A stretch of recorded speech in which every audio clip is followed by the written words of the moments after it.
Good morning. Welcome. Thank you, Alberto. I just want to reiterate one thing that you said. Trust is local, and it's in our communities. So I'm honored to introduce our next panel that is about communities. And it makes sense. 600 of you, I think it's 650 of you, come from all over the country. I ran some numbers, and we have 43 states represented here. 43 states, not bad. Yeah. I don't know where those 7 are, but we'll get them next time. And we have 120 unique cities here. Literally, every shape and size is represented, from rural to urban and everything in between. So for the next hour, we'll be diving into some of the most important research about the future of cities from the McKinsey Global Institute.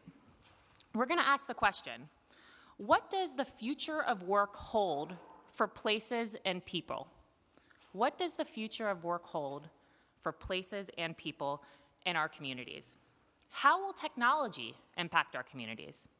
This is really relevant, and this is important. It's important for all of us. And I think we have the right people on stage. I'm really excited to hear from y'all. So, I'm honored to introduce André, Senior Partner at McKinsey, where he's a member of the McKinsey Global Institute Council. Next to him is Karen Freeman-Wilson, the former mayor of Gary, Indiana, and now the current president of the Chicago Urban League. Next to Karen is Brian Hooks, the president of the Charles Koch Foundation and Stand Together. And then we all heard about Mariam, 13 years. Mariam Noland is the president of the Community Foundation for Southeast Michigan. André, you're going to kick us off. Great. Thank you.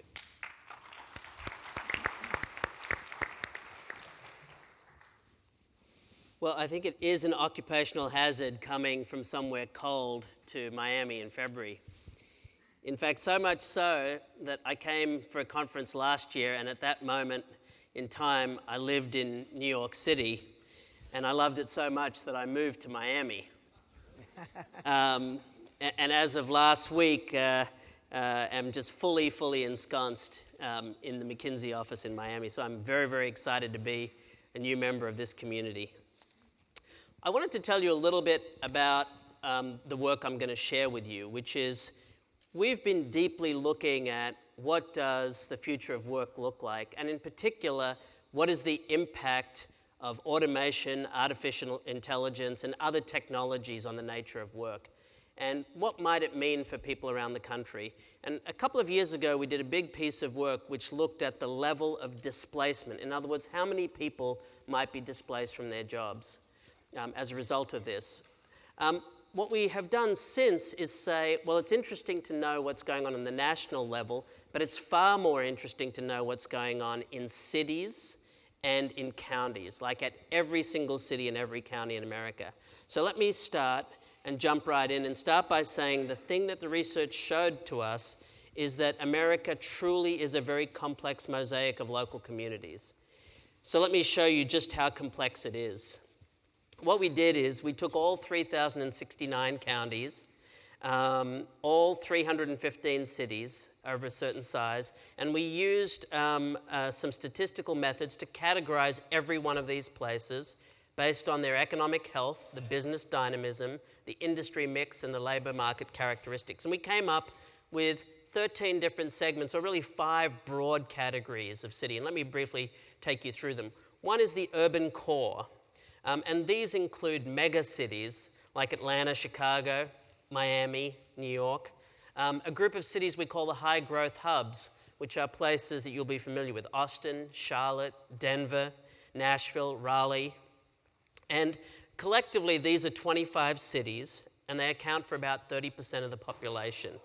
The industries are high tech, media, healthcare, real estate, finance. And these typically are places which have high incomes, faster employment growth, high net migration, but actually lots of congestion and affordable housing issues as well. The next set of places are what we've called the periphery, or the urban periphery. There are about 270 counties that are the extended suburbs of the major US cities. They're about 15% of the population. A lot of people are moving here, and many people who move here are working in the nearby big cities. And a lot of what's going on in these places is healthcare, retail, logistics, and local services. Then there are a series of different kinds of cities. We've called them the niche cities. They're small powerhouse cities. There are college-centric towns. There are silver cities, which are retirement communities. And then there's a group of 180 cities which we'll call the mixed middle. They're stable, cities like Cincinnati and St. Louis. They're smaller independent economies like Lancaster, Pennsylvania, or Winston-Salem in North Carolina. And then down the bottom, you'll see a group of low growth and rural areas.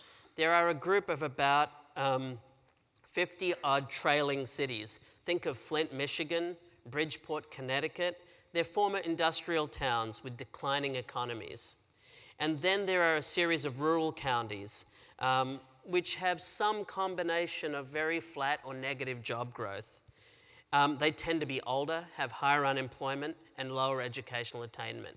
So what you see here is a picture that's not as simple as urban-rural, not as simple as coasts versus the heartland, and not as simple as a kind of a regional story. So that is the complex mosaic that makes up America. And the one thing I will show you is if you look at the period since the Great Recession, you can see what a great divergence of economic dynamism there is and economic vitality in these different places.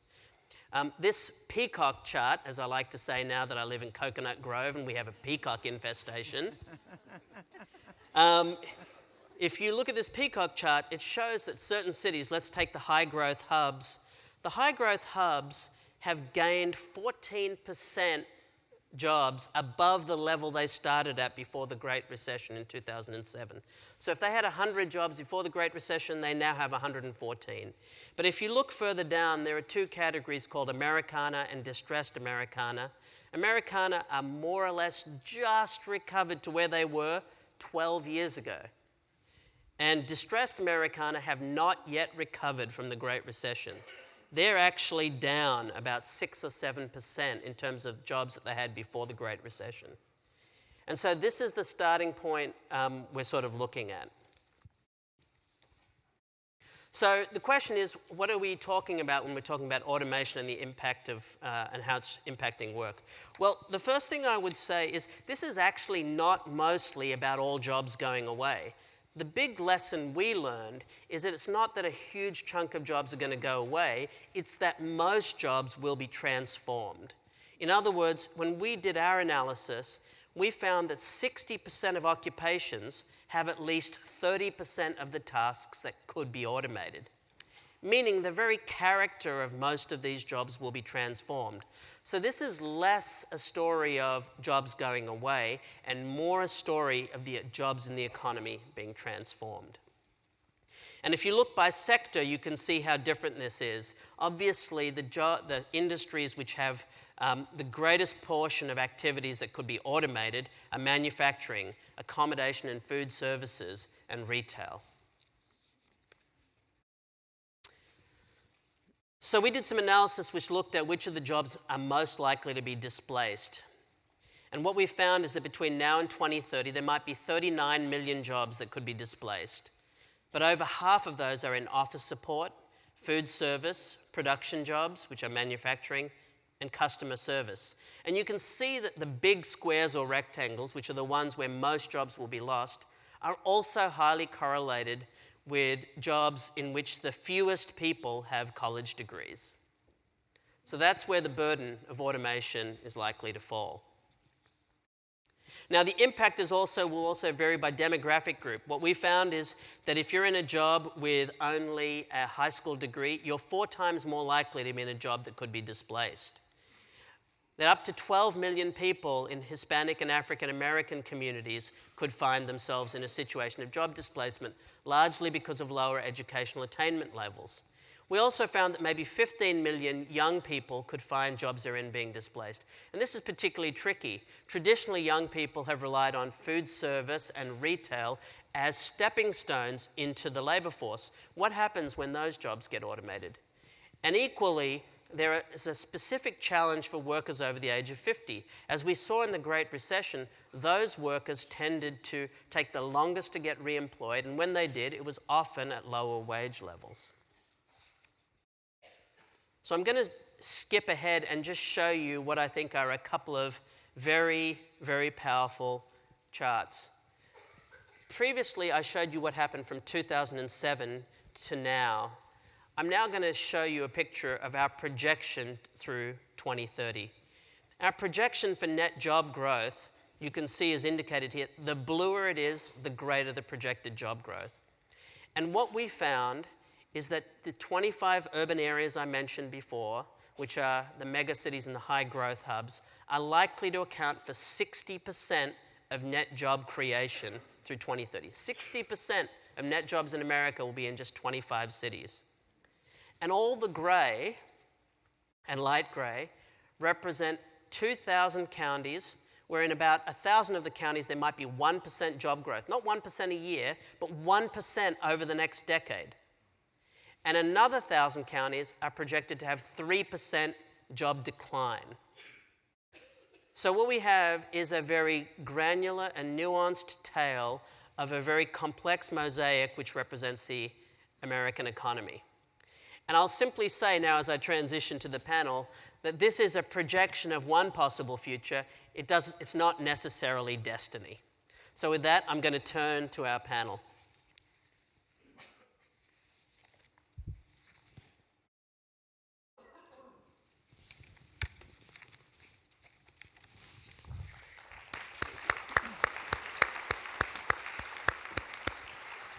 So I think just to get us started, you obviously know we have a very august group in front of us. I wanted to use this as an opportunity to get a perspective on this kind of view of the country based on the individual experiences of each of our panelists. And Karen, perhaps we could start with you, given your experience both at the Chicago Urban League and previously as mayor of Gary, Indiana. What's your reflection and what's been your experience? So first and foremost, I want to thank the Knight Foundation for an opportunity to join this panel and to really reflect, on what I find to be really intriguing information that you've presented today. And what I'd say to you is by creating this spectrum of cities, you have really demonstrated how hard it is for a mayor, particularly, to lead a city, because even though there are different cities, I would say to you, if you went to residents in Chicago or Gary or Detroit or a variety of the cities that are represented in the room and asked them, where do you fall on this spectrum? They would say and answer in a variety of different ways, dependent on where they are in the economic spectrum of their communities. And that's our job, to make sure that we are able to ensure that residents, in fact, are able to achieve in those communities, even those communities that you have identified as distressed. So how do we do that? How do we achieve that goal? Because it's harder for some of us than others. There used to be this controversy in the state of Indiana that I was the highest paid mayor in the state. I said, yeah, but when you break it down, I'm probably working for $10 an hour, because it really is, that much more difficult when you are in a community that we call legacy cities, and that has seen a variety of challenges. And so that's where I think our community foundations come in, like the Legacy Foundation. That was a tremendous partner. That's where the Knight Foundation, who was a tremendous partner in the city of Gary during my tenure, that's where Bloomberg and so many other foundations come in. And I'm going to give you 2 examples of that, because it really does speak to the ability to ensure that as we become more automated, as we become much more technology driven, that people aren't left behind. And we've done that a couple of ways. One, we've done it by utilizing technology to really solve some of our most intractable problems. One of the issues that we faced when I got to City Hall was the fact that we knew that we had an inordinate amount of vacant and abandoned buildings. In fact, some might say one of the largest percentages in the country in terms of per capita basis. But, you know, when I asked, well, how many are there? Some people would say 10,000. Others would say, oh no, there are more than that, there are 20,000. And I'm like, well, that's a lot. But nobody knew how many. And so we were able to get a tool that was made for Detroit called the Local Data Survey. And we did this in partnership, another partnership, with the students at the Harris School at the University of Chicago to actually quantify that. Well, it turned out there were closer to 7,000, a lot better than 10 or 20. And not only were we able to quantify it, but we were able then to put an application together to the state and make a case they should use hardest hit dollars that were originally set aside for mortgage foreclosure remediation to allow us to demolish or deconstruct vacant and abandoned buildings. And so you had a partnership with the city, you had a partnership with the University of Chicago, you had a partnership with the federal government, the state government, and you had a partnership with our community foundations, not just the Legacy Foundation, but also MacArthur, because they were able to fund the students at the University of Chicago. And I think it demonstrates how cities, especially legacy cities, are really able to look at a problem to solve it.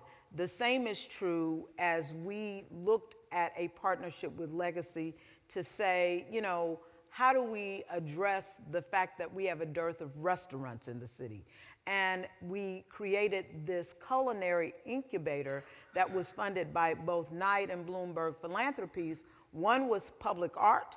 The other was a practical culinary incubator, not only to address the dearth in restaurants, but also to spawn new entrepreneurship and new businesses in the city of Gary, because we know that as manufacturing is more challenged, that entrepreneurship is one way to spur growth, to really stem against the depletion and disappearance, or at least the automation of jobs in communities.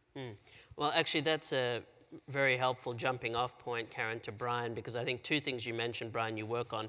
One is this whole issue of culture, social, and civic factors and the role they play, and then also the very important role of partnerships, which I know you really tackle through Stand Together, but maybe you could share some of your thoughts. Sure, yeah, absolutely. And I want to say, you started off with this, André, but I read your report with great interest. I think the work that you've done to get below the national statistics and really understand the different impact that communities are facing through some of these transitions are critical, because ultimately we have national problems, but many of the solutions are going to be driven from the bottom up and from the local actors who are experiencing different impacts. So I learned a lot in reading the report, and I think it's a great contribution.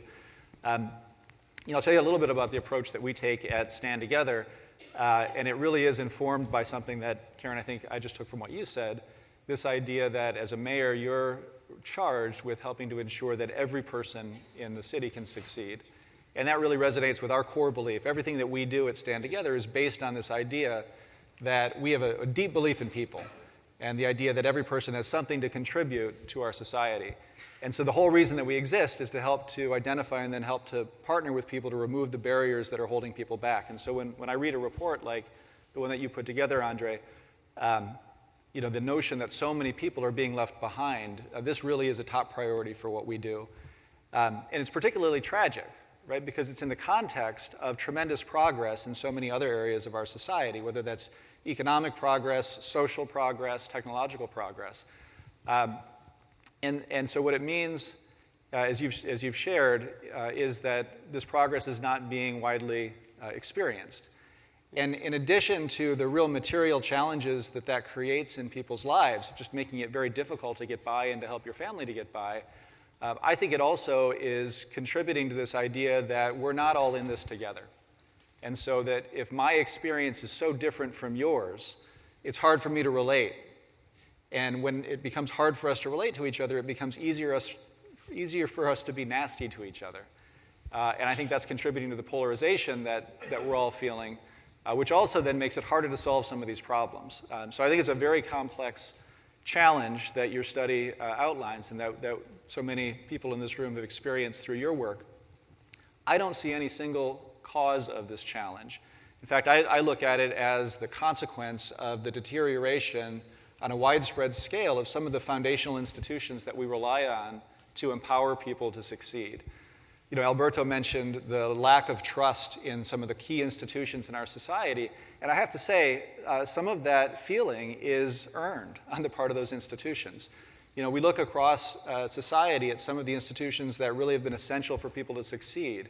Institutions like education, which your study points to as a primary factor in people being left behind. It's just fallen down on the job. It's not doing what it needs to really elevate and empower everyone in our society to overcome some of the challenges that come with these very real issues in an economic transition. But it goes on. I mean, strong communities have been essential to the story of success in people's lives, and so the work that the community foundations in the room are doing to reinvigorate civil society, it's essential if we're going to make this work, and so on. And so we look at the need for a comprehensive approach in addressing any of these challenges. And I guess the last thing I'll say is, and I hope we'll have a chance to talk more about this, we have a real intuition, especially as a national philanthropy, we have to be careful about this, a real intuition that the solution to the struggles in communities is going to be found from outside those communities. And everything that we've experienced, at least through our investments, is the opposite.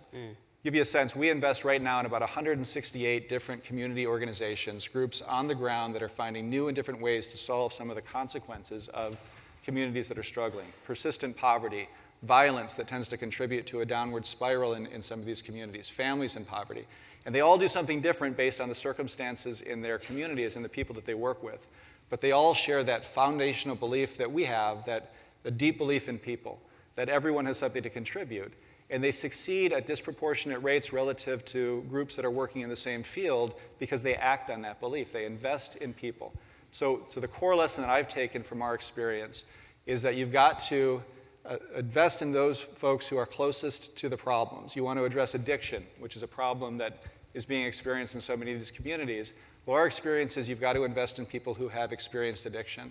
And when you do, you see disproportionate results. Groups like a group called the Phoenix that we invest in that has a success rate that is twice that of the best clinical programs. And it's no surprise to us why they do. It's because the guy that leads it is an extraordinary leader, a guy named Scott Strode, and he's brought together people like him who are in recovery. Groups like the Family Independence Initiative, which I'm sure many of you are familiar with, that look at the problems of families struggling in poverty, and they say the solution will be found in those families. And as a result, they have an extraordinary success rate helping families to lift their annual income by about 20% in just 2 years with a relatively small investment of capital, but a significant investment in community and bringing people together. So, I think there's a lot to be learned from the work that you've done, a lot to be learned from the experience of people in this room. But for me, the core is to solve some of these problems that are the consequence of the disruption that you've described. We have to listen to those who are struggling, and we have to ask ourselves, how can we come alongside them to empower them to enable solutions to help these communities make it through? Thank you. Mariam, as the veteran of this conference, and actually as the leader of the Community Foundation for Southeast Michigan, which represents a number of counties there, I mean, I guess in many ways you're seeing a lot of this playing out in terms of the difference in economic vitality in different parts of the country. Would love to hear your thoughts and reflections. Well, thank you very much. And I have to say, starting this conference with some really hard data is a great way to begin our conversation. So when I read your report, the first thing you do is you look where your city is. Well, your data is really depressing when it comes to Detroit and Southeast Michigan. And so I decided I wanted to really talk about three things. I want to talk about the importance of the role of information in our community, creativity, and the commitment to economic opportunity for all. And the auto industry, and I will say we are proud that we are still #1 in autos. We have seen the data, we have used the information. Job loss in our community is not new. It's been true for the last couple decades, and maybe we have a head start because we've been living with this data. And I'll also point out that in terms of the importance of information, as we go to electric cars, there are fewer parts in electric cars, and we know that there's going to be 1/3 less labor costs per car.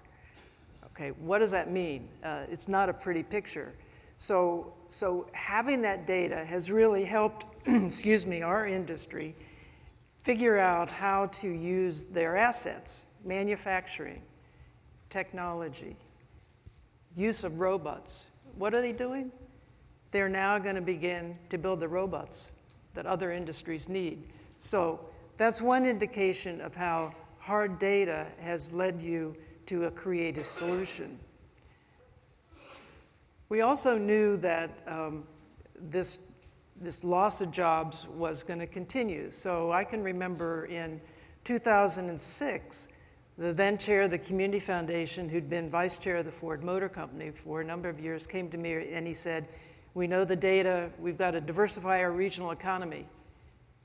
And that's one of those moments when you go, really? You know, what can a little foundation do? So we went to work, and with 10 other foundations, we formed something called the New Economy Initiative. And the person who runs that's in the room. Pam Lewis is here with a couple of other colleagues. And what have we done? We have spent $150 million to focus on talent and innovation and the development of entrepreneurs. And what has that led to? 275,000 individuals have accessed entrepreneurial training over that time. About 12,000 businesses have benefited from that. 3,000 new businesses have been formed. Those industries have already secured another $1.3 billion in investment, not bad return on $150 million of grants. And we know that of the businesses served in the last year, half of them were women-owned and 2/3 were minority-led as well. You can make a difference. You take the data and you go to work. And that's one thing that philanthropy has done. Creativity. Let me give you an example of what the autos are doing. They have reinvented themselves already as not auto companies, but they're now mobility companies. So they are hard at work as well. Let me also just quickly say, because I know I have 1 minute left, thank you, Robin, that, you know, our third mission is about giving opportunity, economic opportunity for all. And one of the things that we are doing right now is starting a campaign, thanks to Knight Foundation, to really show those entrepreneurs in our community that are successful so that others can see themselves as well and see they have an opportunity to do it and do it in our city. The name of that is In Good Code Detroit. Go to the web, you'll find it. We really believe that this will motivate many to try it. I believe that we will be highly successful in our region going forward, and that's because we've seen the data, we've acted on it, we're stimulating entrepreneurs. We don't like to be number 2 in anything, so we are challenged, we are toughened by our competitive spirit that the autos have built in us, and I really do think that coming together, we can all make a difference. I'm going to drive your data forward. Thank you. Well, one thing I will just add is we're shortly about to establish a new McKinsey Center on the Future of Work, and one of the first things we're going to do is make this data at the city and county level available on an open source basis to everyone, so that every city can see what is the projection about the job creation in every single one of 800 occupations. What I wanted to just reflect on is there is obviously a national picture, then there is a picture at cities and counties, but one of the things that I've heard in a lot of my conversations you alluded to, even in any city, there's a real variability of opportunity and success. Meaning even in the cities where the opportunity is being created, those opportunities aren't going to every community in those cities. And I'm curious, maybe Karen, your thoughts on that as having now worked in Gary on the one hand and Chicago on the other hand, how you think about that. Because Chicago overall is doing very well, but not all parts of it are doing well. And I'm very curious about that distinction. Absolutely. And I'll speak to Chicago directly because this has been really a focus area of Mayor Lori Lightfoot. In fact, last Thursday, there was the STEP conference, which was directly directed at ending poverty. How do you end poverty in Chicago? And no small task, but she has come up with a South by Southwest initiative that focuses on those areas that have the greatest concentrations of poverty and has challenged the business community, the civic community, and those of us who run community-based organizations to partner with the city, the county, the state, and federal government to come up with meaningful solutions that are directed by those who are at the local level, because we know that that's where it's most successful. And what we see is people really working together to say, how do we look at this in a different way? How do we create those opportunities? For us at the Urban League, we have an entrepreneurship center.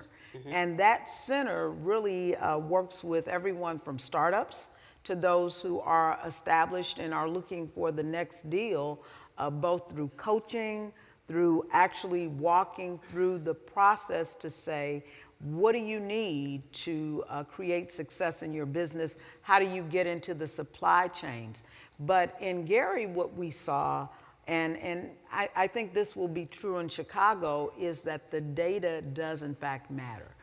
Richard Leverett, who headed our data work at the City of Gary and who now works on the Legacy Foundation as a board member, really looked at what are ways that we can utilize data like the data that you presented, like the data that was presented in another study that looked at the future of work in cities of Gary and Long Beach, and that was commissioned by the African American Mayors Association to say, how do you drive folks? And I think the answer, whether you're looking at data, whether you're looking at the work that's being done currently in Chicago, goes back to education.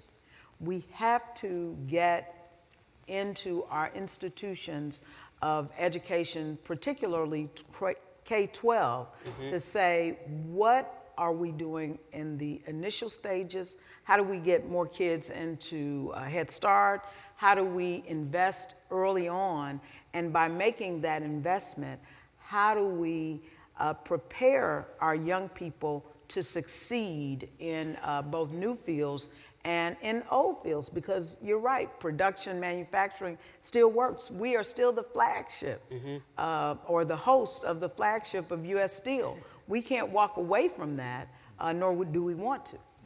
Brian, I wanted to pick up on something you were saying before, and also just ask, what are the characteristics you see of communities that are tackling these issues effectively? Because I presented, one might say, a rather depressing page which showed a number of cities and counties that might really struggle. In your work, have you seen that there are things that communities are doing? One of them you mentioned is that they're solving things internally. But what are the characteristics of partnerships and the way people come together in places which you think are more successful than others? Well, let me answer the question by talking about the characteristics of the groups that are helping to revitalize some of the communities. Because I think it would be a mistake to try to draw generalizations across communities. Certainly we can learn from what works in one community to another, but one of the things that we've learned is that these are often unique situations. And I want to say, Mariam, what you just said about celebrating some of the success that you see in these communities is a key, I think, to helping to bring highly effective but relatively small-scale solutions across communities and then invite others to learn from what works there.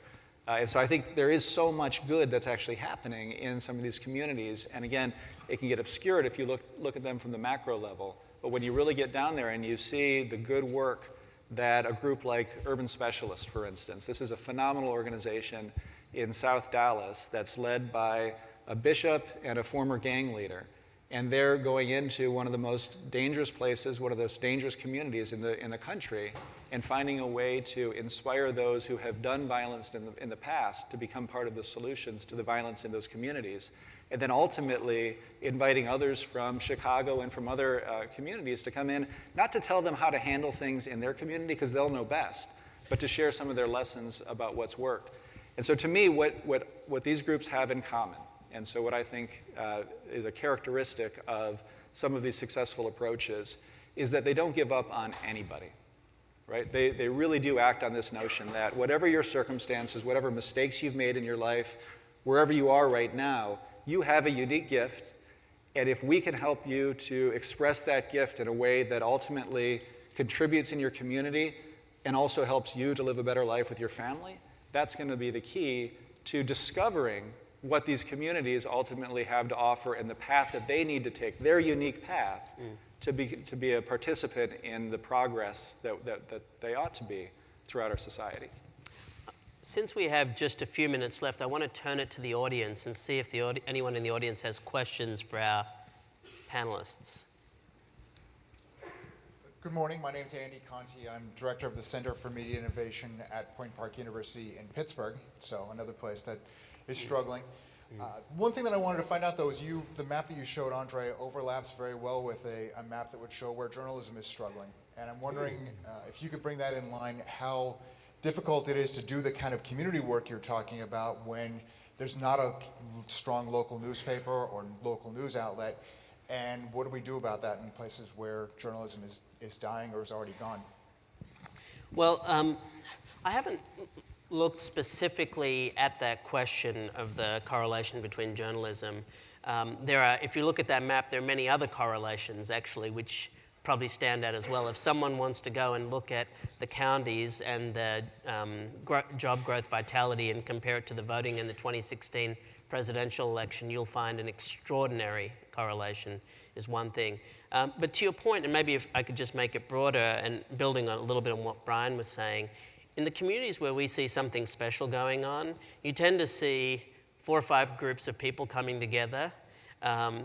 It's education, it's government, it's business, it's community foundations and civic organizations, and it's journalism, and it's the confluence of those, with the journalists and the media playing the role of creating a dialogue and a conversation, often through data, then through storytelling, and telling the narrative of how a community is on the move. And I experienced this firsthand in work that I saw happening in Buffalo, which was the role of the Buffalo News in galvanizing that community as it began its turnaround.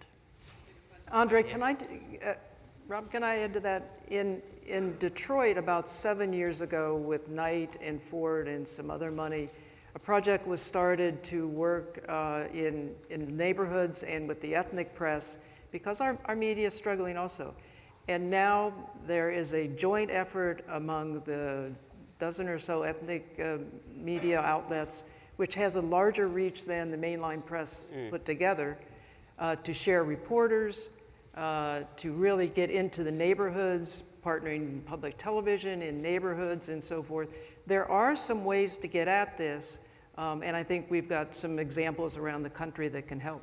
We have 3 questions. 1, 2, 3. Good morning. This is John Funabiki at Renaissance Journalism in the San Francisco Bay Area. I appreciated the comments, Mariam. I appreciated the comments about the ethnic media because we were involved in that. I was really interested in the data and the study. I was curious about if you can share any insights, either André or the panelists, about how this might affect creative communities. So the performing arts, artists, the entertainment industry, and even the nonprofit sector, because a lot of the discussion was about manufacturing and technology. Yeah, I'll start, but then quickly turn it over to the panel.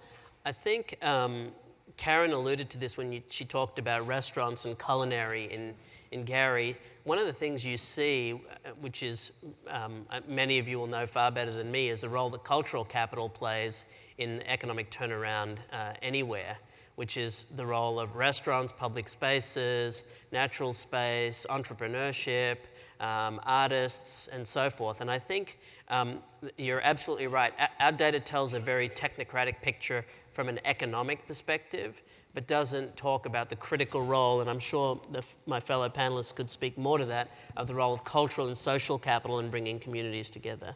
What I would say is that arts and placemaking specifically have played a key role in the rejuvenation of Gary, and that has been done through support with Carol Saxton and the Legacy Foundation, but also through Knight as we've looked at the work of the Miller Beach Arts and Creative District. So that's one of the organizations that understands the relationship between arts and economics, and they've used that to really spur the economy of Miller Beach, a neighborhood in the city of Gary.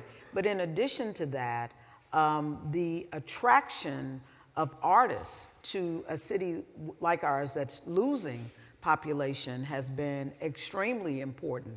And that's been done in partnership with Indiana University Northwest, where we've had a creative there, Lauren Pacheco, who has led public art projects throughout the city to get creatives to just think about how do you use your creativity to improve the quality of place, to improve how people look at their neighborhoods, how they look at their communities. And so that's been extremely important in the city of Gary.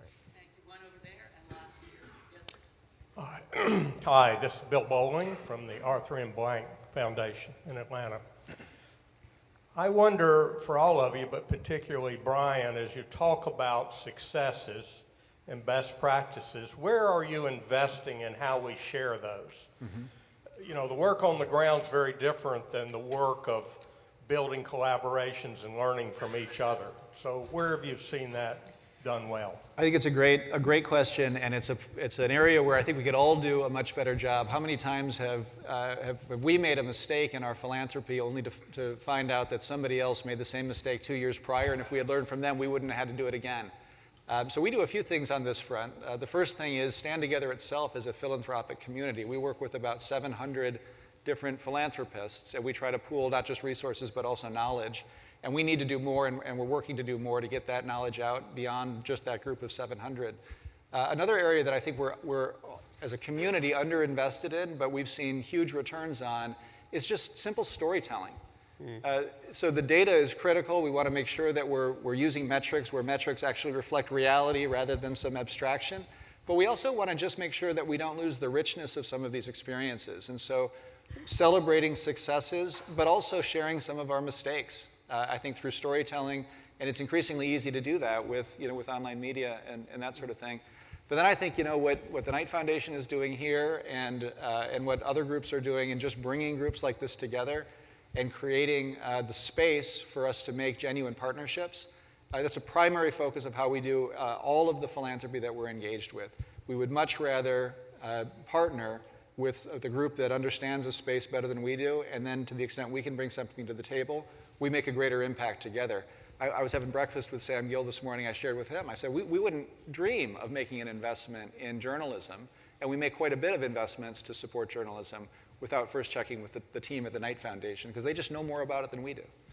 I'll make just one specific offer, which is to the extent that there are a set of stakeholders in this room who feel it would be valuable to gather more best practices about how communities are tackling the labor market, economic development, and the future of work, we'd be happy to invest pro bono resources to gather and collect and share those practices.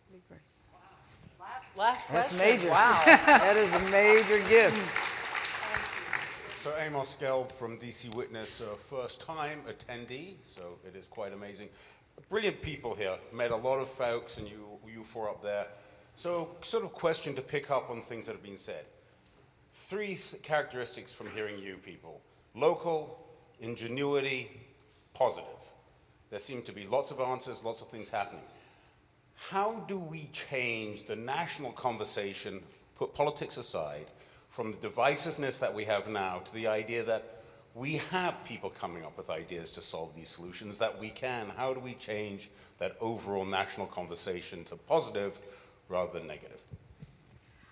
I'd say you have to confront it. You know, we've all been in rooms where we've heard people say things that can only be characterized as ignorant. And what we do is we hold our heads down and kind of move away. And I don't say that you have to be confrontational when you confront it, but you certainly have to say, well, is it really that? Or can you look at it this way? Whatever it is, to allow someone to really reflect on the fact that they may be being bigoted, or they may be saying something that does not apply to an entire group of people, but just that one person they encountered.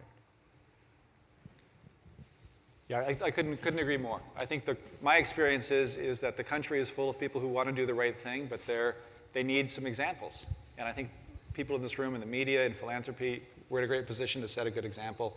Do the right thing, and I think people will be encouraged to follow you. Mariam? Call them out, use data. We started that this morning. Some things are true. Thank you. Please join me in thanking this extraordinary panel.